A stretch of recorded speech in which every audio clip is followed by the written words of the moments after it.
Hello, I'm Daniel, and welcome to the Emunah Project. We here at the Emunah Project are continuing in our series of videos of advice and guidance and education and information and inspiration. And I want to talk today about an interesting thing that the Jewish people have, the Orthodox observant Jewish people have, in showing oftentimes respect and honor and sensitivity to an inanimate object. Let me give you an example. Let's say, for example, Friday night Kiddush. It happens also in any holy day in the Yontif.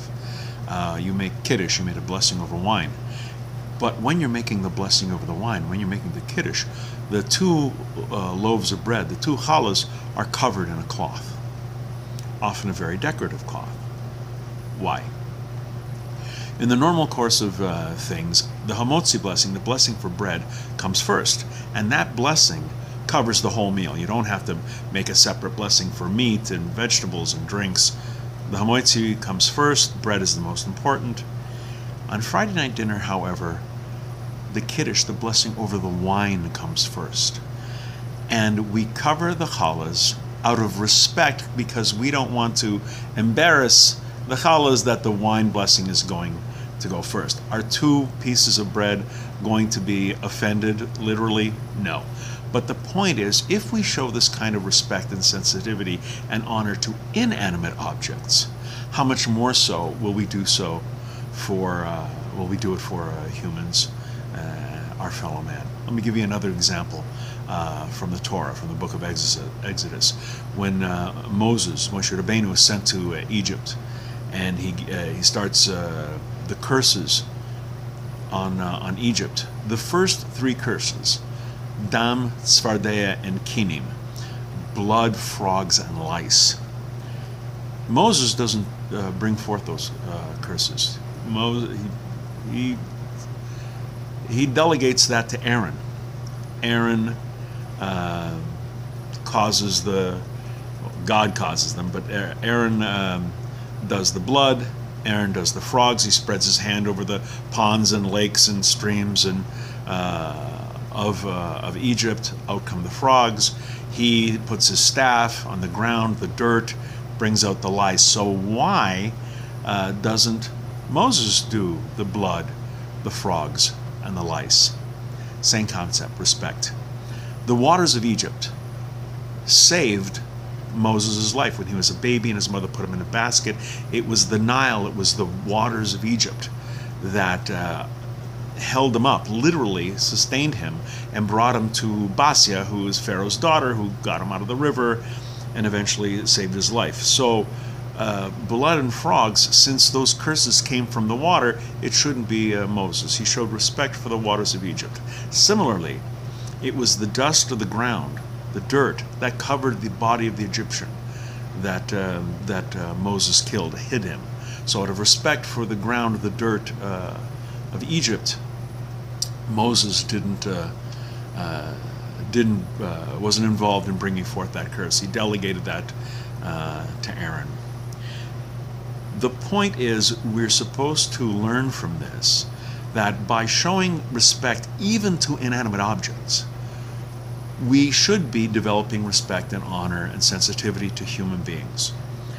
Some people, however, in showing respect to objects, go a little too far, and since they're doing a mitzvah, they sometimes lose track of the important things. One leaps to mind. This happened relatively recently. I won't say where. The Torah scrolls are being taken out of the cabinet, taken out of the ark, and a few guys rushed forward in order to show respect for the Torah by touching it and kissing it and bringing the hands to their lips. And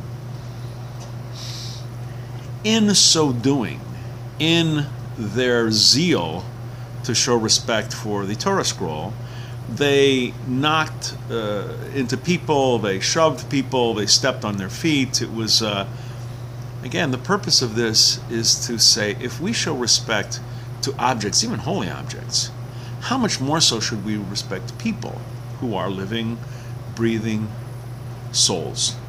It was Rav Mordecai Kukas who made the observation that Torah literature and Judaism has very little respect for the Machiavellian doctrine that the end justifies the means in the situation that I've said. If your goal is to show respect for the Torah, running up and jostling people, stepping on their feet, shoving them, pushing past elderly congregants, the end doesn't justify the means, because if your end is to show respect, what respect are you showing Torah by acting like a boor? Similarly with Moses. Moses was doing a great mitzvah. He was saving the Jewish people. And even in the midst of doing this mitzvahs, these plagues that will glorify God and save the Jewish people, even doing these great mitzvahs, he showed respect and honor and sensitivities, even when performing these mitzvahs. Again, how much more so should we